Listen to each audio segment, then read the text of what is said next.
l'impression de revivre. Salut, c'est Olive. Et oui, les mangas ça se faufile toujours, qu'on le veuille ou non.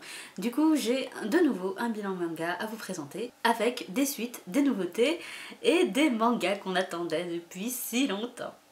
On commence avec l'unique suite de ce bilan manga. Il s'agit du tome 4 de Perfect World, de Rie Haruga aux éditions Akata. Celui-là, quand il est sorti, je n'ai pas pu attendre. Il me le fallait parce que, voilà, le tome 3 se terminait sur une scène ô combien tragique. Et je voulais savoir si le tome 4 continuait dans cette tragédie, dans ce drame, ou si, heureusement pour nos petits cœurs de lecteurs, on était un peu sauvés. Bon, malheureusement, ça continue dans le dramatique. Les personnages sont tourmentés, les personnages se posent des questions et il y a des retournements de situation à la dernière minute qui nous font valdinguer le petit cœur. Du coup, même s'il y a tous ces retournements de situation, même s'il y a tous ces questionnements, c'est sûr que c'est pas le tome le plus joyeux de la série, mais c'est un tome intéressant d'un point de vue introspection des personnages, puisqu'ils se posent beaucoup de questions, ils réfléchissent à leur vie, à ce qu'ils veulent en faire et à ce qu'elle a été. Ils réfléchissent aussi aux liens qu'ils ont avec leur famille, avec leurs proches, et aux liens amoureux qu'ils ont ou qu'ils ont eu entre eux. Du coup, si vous n'avez toujours pas commencé cette série, je vous la conseille, encore une fois, puisque elle est vraiment très bonne. Elle permet d'approcher le thème du handicap de manière concrète, de manière réaliste, mais elle n'en parle pas tout le temps. Il y a d'autres thèmes abordés dans ce manga. Et si vous avez commencé mais que vous hésitez à continuer, eh bien n'hésitez plus. C'est un 4e tome tout à fait bien, c'est un 4e tome qu'on aime et on a hâte d'avoir la suite. On continue dans la romance, mais cette fois une romance toute douce avec le premier tome de Cœur de hérisson de Nao Inachi aux éditions Kazé. Alors je dois dire que là encore j'hésitais beaucoup parce que c'est vrai que bon, même si je suis plutôt du côté du sanglant, du gore, du sombre, je dois avoir un petit côté kawaii dans mon cœur parce que dès qu'il y a des trucs mignons, moi j'accours. J'ai tendance à être attirée comme un papillon par la lumière et c'est vrai que Cœur de hérisson, ça avait l'air tout mignon et ça avait l'air trop choupi et ça avait l'air tout doux. Ça avait l'air bien quoi, ça avait l'air pas prise de tête, j'avais pu en lire un extrait sur internet et c'est vrai que tout indiquait la mignonitude dans ce manga. J'avais peur qu'il y ait un trop plein de mignonitude, j'avais peur que ça parte un peu dans le naïf, un peu dans le candide et un peu dans le cliché. Du coup j'hésitais beaucoup et finalement quand on me l'a offert, j'ai plus hésité et je l'ai lu, j'ai sauté dessus forcément et j'ai pas été déçue. J'ai pas été déçue parce qu'effectivement c'est tout mignon, c'est tout choupi. Ce début d'amitié entre Ki, la lycéenne, et Ozuki, le mauvais garçon du lycée qui a une mauvaise réputation et qui a tendance à frapper un peu tout le monde, elle est touchante, elle est mignonne, elle est drôle parce que évidemment on se rend compte très rapidement que ce que les rumeurs disent ne sont pas forcément vrais et c'est vrai qu'il y a un petit côté naïf parce que les sentiments évoluent vite, parce que Ki, l'héroïne, tombe très vite amoureuse et est très vite alarmée parce que l'objet de son désir est visiblement à des milliers de kilomètres de ça. Mais c'est touchant et c'est mignon dans l'histoire, c'est mignon visuellement aussi puisque vous le voyez à la couverture, c'est tout rond, c'est tout doux et c'est une petite série qui est prévue en 5 tomes. Du coup je pense que j'achèterai la suite sans hésiter parce que vraiment c'est que du petit bonheur en manga ça et j'adore ça. On parle encore de romance mais cette fois-ci avec du yaoi. Je vous présente Mother Spirit d'Anzo aux éditions Taifu. Alors, ce manga je l'avais vu en scan il y a de cela plusieurs mois en anglais et quand j'ai appris qu'il sortait en français j'avais bien aimé le scan alors je me suis dit allez achète-le. Du coup j'ai pas trop longtemps hésité et je suis plutôt contente de mon achat. Mother Spirit c'est l'histoire de Ryoichiro, un professeur en université qui un peu malgré lui va devoir accueillir un étudiant étranger qui vient vraiment de très très loin puisqu'il vient visiblement d'un village perdu au cœur de la forêt et cet étudiant étranger n'a jamais connu la technologie, ne connaît pas les voitures, ne connaît pas la télévision, ne connaît pas l'avion et c'est un vrai choc des cultures entre deux. Mais évidemment, vous le voyez sur la couverture, l'étudiant étranger est beau, fort et mystérieux, donc que va-t-il se passer? Je vous laisse deviner. Donc clairement, c'est pas un yaoi prise de tête, hein. On le voit dès la couverture ce qui va se passer, on devine ce qui va se passer. mais c'est drôle, c'est pas prise de tête du tout, c'est un peu cousu de fil blanc, mais moi j'ai aimé parce que de temps en temps ça fait du bien de se reposer les méninges et de lire un yaoi tout simple où les sentiments évoluent petit à petit, où on voit la relation qui se crée entre les deux protagonistes principaux. Et voilà, c'est un petit yaoi très sympathique, un petit yaoi que je vous conseille très fortement. Et un yaoi qui, moi, m'a beaucoup plu à l'époque où je l'avais lu en scan et qui m'a toujours autant plu quand je l'ai lu maintenant en français. On reste dans le yaoi avec cette fois-ci un yaoi un peu plus dramatique. Je vous présente Lynx de Natsuki Kizu aux éditions Taifu encore. Cette fois-ci, on ne suit pas un seul couple, mais quatre couples qui ont chacun leur vécu, qui ont chacun leur vie et qui ont chacun leurs problèmes. Puisqu'il y a des couples qui sont formés depuis longtemps, il y a des couples qui sont en train de se former sous nos yeux, et on voit avec ces différents couples les différentes façons de tomber amoureux, les différentes façons de vivre en couple et les différentes façons de se dire je t'aime sans vraiment le dire.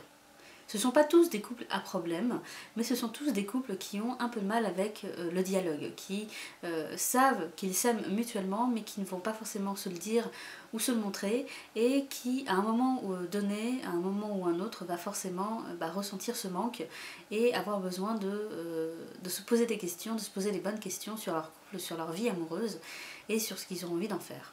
Le ton est très vite donné avec la première histoire, c'est drôle, mais en même temps, il y a de la réflexion derrière, c'est plutôt beau, graphiquement parlant, moi j'ai bien aimé. Et surtout, c'est réaliste. Voilà, on a des couples réalistes, alors on a des couples évidemment tous beaux, puisque c'est un manga, il faut que ça plaise au lecteur, mais on a des personnalités tout à fait réalistes, des personnalités qu'on pourrait croiser au coin de la rue, et on a des hommes qui essayent de vivre en tant qu'hommes et essayent de faire bien en tant que partenaire de vie, en tant qu'amant et en tant qu'ami. Puisque dans un couple, on ne doit pas faire qu'une seule chose, on doit épauler, on doit soutenir, on doit amuser et on doit vivre avec l'autre personne tout en connaissant ses défauts et ses qualités. Celui-là aussi, je l'avais lu en scan avant de l'acheter, je l'avais lu en scan en anglais, et je sais pas pourquoi, en anglais ça m'avait paru beaucoup plus tragique que ça m'est apparu en français. Alors je sais pas si c'est moi qui ai raté les 2-3 blagues qu'il y a dans ce manga, mais j'avais gardé un souvenir assez dramatique, un ton assez tragique, et finalement il y a effectivement un ton dramatique avec certains couples, mais il y a toujours cette petite note positive à la fin de l'histoire, à la fin du manga, et c'est un manga qui met du baume au cœur, c'est un yaoi très intéressant, très intelligent et très touchant, et je ne peux évidemment que vous le conseiller. On reste dans le dramatique avec une petite note de positif. Je vous présente To Your Eternity de Yoshitoki Oma aux éditions Pika. Si le dessin vous dit quelque chose, c'est normal, cet auteur est l'auteur de A Silent Voice. C'était cette histoire d'écolière sourde qui va dans une nouvelle école et qui se fait malheureusement maltraiter par ses camarades. Cette série est terminée et maintenant Pika nous présente sa nouvelle série qui n'a strictement rien à voir. L'histoire se passe sur Terre, mais sur une Terre clairement différente de la nôtre. On est dans un monde totalement imaginaire, avec des contrées qui n'existent pas, avec des pays mystérieux. Et le personnage principal est lui-même un mystère, puisque le héros de cette histoire est une sphère. Oui, oui, une sphère. Une sphère qui est apparemment lancée sur Terre, on ne sait pas trop par qui, on ne sait pas trop pourquoi, et qui a la faculté de se changer en tout ce qu'elle touche. Au départ, elle était une pierre, puis elle s'est transformée en herbe, puis elle a fini par se transformer en loup. Évidemment, elle n'est pas devenue loup comme ça par imagination. Il se trouve qu'un loup est apparu devant elle, un loup blessé, et elle a pris son apparence pour continuer son chemin. Mais voilà, cette sphère ne connaît rien du monde et surtout ne connaît rien à la douleur. Le loup qu'elle a rencontré était blessé mortellement, et quand elle se transforme en ce loup, elle a la même blessure. Le loup va quand même continuer à avancer et il va finir par croiser la route d'un garçon qui visiblement l'attendait, qui visiblement le connaît et qui visiblement vit dans un village totalement abandonné. Je ne vous en dis pas plus parce que j'aurais l'impression de trop vous en dire et je veux garder le mystère pour vous. Mais je dois bien avouer que la première lecture que j'ai faite de ce manga, j'étais un peu perdue parce que c'était très étrange. On a un personnage principal qui est une sphère magique, qui ne parle pas, qui n'exprime rien, qui découvre le monde même pas comme le découvrirait un enfant, puisque elle ne sait rien de rien en fait. Elle n'arrive pas à savoir quand elle a mal, elle n'arrive pas à savoir quand elle a faim, elle n'arrive pas à savoir ce qui est froid, ce qui est chaud, ce qui est bien, ce qui est mal. Elle découvre tout, toute la vie, elle découvre la vie sur Terre, et on découvre avec cette sphère, avec cette étrange créature qui peut changer de forme, peut changer d'apparence, un monde grand en fait, un monde immense qui visiblement n'a pas de fin, et un monde où on peut se poser 1000 questions. Alors à première vue, on se demande comment on peut s'attacher à cette sphère, puisque une sphère, bon, c'est une boule, tu sais pas trop quoi en faire, mais évidemment, comme elle prend l'apparence, d'abord une apparence animale, et par la suite va changer d'apparence, on finit par s'attacher à cette sphère, puisque on finit par s'attacher à ce loup, en fait. On s'attache aussi très vite au jeune garçon que le loup rencontre, qui vit tout seul, qui visiblement est le dernier survivant d'un village, et on a envie effectivement de voir ce que ces deux-là vont faire, ce que ces deux-là vont vivre. On a envie de plein de choses avec ce manga.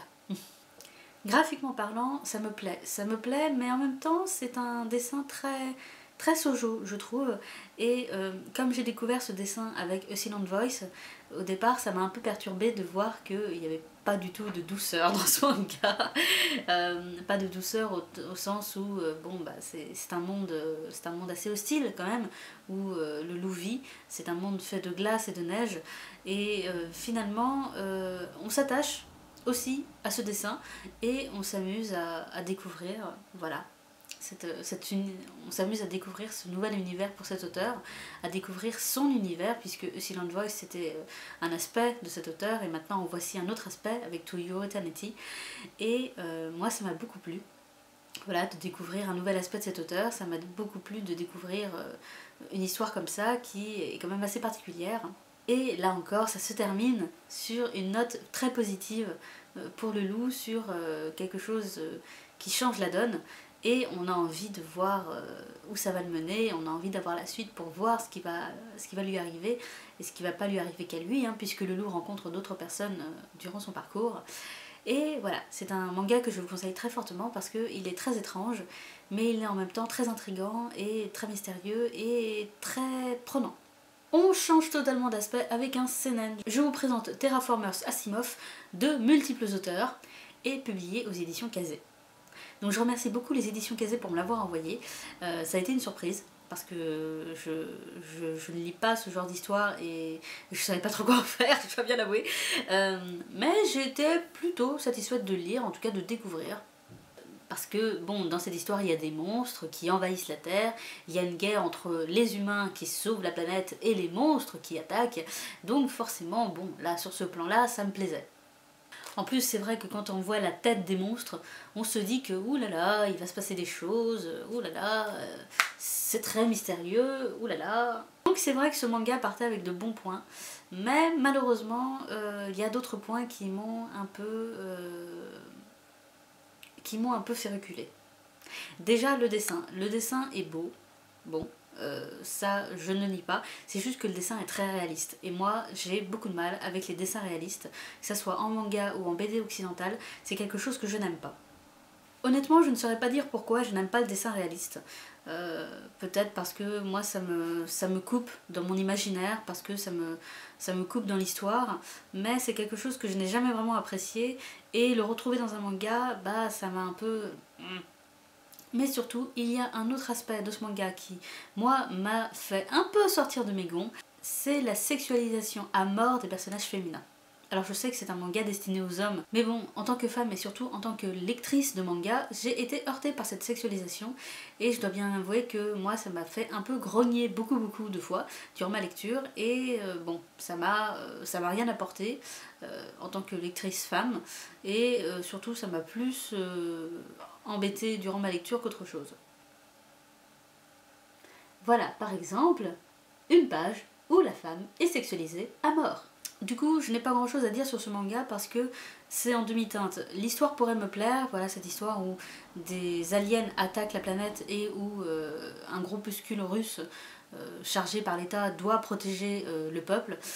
Bon, ça pourrait me plaire à la base, mais c'est vrai qu'il y a des petits points, le dessin, la sexualisation à mort, bon, l'humour un peu potache, qui me plaisent beaucoup moins. Du coup, bon, je vous conseille, vous, de regarder déjà l'œuvre originale de Terraformers, parce que ça c'est une œuvre annexe, voilà, qui pourra sans doute vous plaire. Mais je ne vous la conseille pas tout à fait à 100% parce que, bon, bah, moi j'ai des petits points, voilà, qui m'ont heurté. C'est comme ça ne peut pas se passer bien à tous les coups.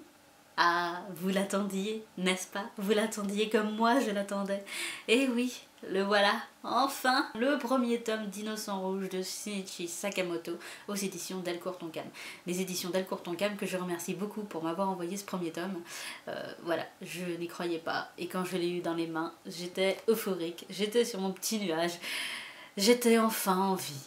Ah, on l'a attendu ce premier tome, on l'a tellement attendu, en tout cas moi je n'en dormais plus, je n'en mangeais plus, bon peut-être pas à ce point-là, mais c'est vrai que les dernières semaines où le premier tome devait sortir en librairie, j'étais comme une petite pile, voilà, j'avais qu'une hâte, c'était de l'avoir entre les mains et de pouvoir me replonger dans cette superbe histoire de la famille Sanson avec Marie-Joseph qui a une vengeance à assouvir et Charles-Henri qui a un fils à élever. Et oui, oui. Alors, petit disclaimer avant, je ne pense pas être la seule à en parler, hein, puisqu'il y a eu une petite polémique sur Twitter, voilà, avec les éditions Delcourt Tonkam, mais cette couverture est franchement moche. Voilà.